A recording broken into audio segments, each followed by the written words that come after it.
ఇంతకు ముందు ఏదైనా డిజాస్టర్ జరిగినప్పుడు కానీ తుఫాన్ల సమయంలో కానీ మనం భారీ పంట నష్టాన్ని అదేవిధంగా భారీ ఆస్తి నష్టాన్ని కొన్ని చోట్ల హ్యూమన్ లాస్ ని కూడా చూసుకునే పరిస్థితి కూడా ఉంది అధ్యక్ష. కానీ గౌరవ ముఖ్యమంత్రి గారు మన కూటమి ప్రభుత్వం ఏర్పడిన తర్వాత అధ్యక్ష ప్రత్యేకంగా డిజాస్టర్ మేనేజ్మెంట్ మీద దృష్టి పెట్టడమే కాకుండా టెక్నాలజీని బేస్ చేసుకుని రైతుల్ని ఒక పక్క పబ్లిక్ ని అందరినీ కూడా అలర్ట్ చేయడం ఒక ఎత్తు అయితే పంట నష్టాన్ని కానీ తగ్గించడానికి అదేవిధంగా ఆస్తి నష్టాన్ని తగ్గించడానికి జీరో హ్యూమన్ లాస్ ఉండడానికి కూడా ప్రత్యేకమైన చర్యలు చేపట్టడమే కాకుండా మోంతా తుఫాన్ ఒక ఎగ్జాంపుల్ గా తీసుకున్నాం అధ్యక్ష. ఆర్టీజీఎస్ నుంచి కంటిన్యూ మానిటరింగ్ చేసుకుంటూ గౌరవ మంత్రివర్యులు లోకేష్ గారు మేము అందరం కూడా ఆ మోంతా తుఫాన్ టైంలో మాక్సిమం ఆర్టీజీఎస్ లో రాత్రి 2 గంటల వరకు కూడా ఉండి తుఫాను దిశ ఎటువైపు వెళ్తుందో అక్కడున్న మంత్రుల్ని అదేవిధంగా ఇన్ఛార్జ్ మినిస్టర్స్ని కూడా ముందుగానే అక్కడికి పంపించడం జరిగింది.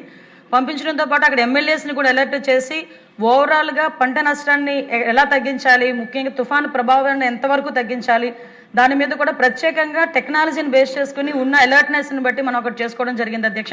దాన్ని బట్టి చూసుకుంటే అధ్యక్ష భారీగా ఉన్న మనం ఆస్తి నష్టాన్ని కానీ ప్రాణ నష్టాన్ని కానీ మనం పంట నష్టాన్ని కూడా తగ్గించుకోగలిగాము. దీనికి సంబంధించి అధ్యక్ష అవేర్ నుంచి కానీ వాసల్ ల్యాబ్స్ నుంచి కానీ వచ్చే ఇన్పుట్స్ మనం తీసుకోవటం సుమారుగా 3 సార్లు గౌరవ ముఖ్యమంత్రి గారు కూడా దాని మీద ఎలైన్ డిపార్ట్మెంట్స్ తో కోఆర్డినేషన్ మీటింగ్ పెట్టడం. అదేవిధంగా అధ్యక్ష రాత్రి 11 గంటల వరకు కూడా అధ్యక్ష ఎవ్రీ 2 hours కి కూడా కలెక్టర్స్ డిపార్ట్మెంట్ అధికారులందరితో కూడా టెలికాన్ఫరెన్స్ తీసుకుని ఆఖరికి గౌరవ ముఖ్యమంత్రి గారు ఆ రోజు రాత్రి 11 గంటలకు కూడా టెలికాన్ఫరెన్స్ తీసుకుని అందరినీ కూడా అలర్ట్ చేయడం జరిగింది అధ్యక్ష. దీని వలన మాక్సిమం మనం పంట నష్టాన్ని కూడా తగ్గించుకోగలిగాం.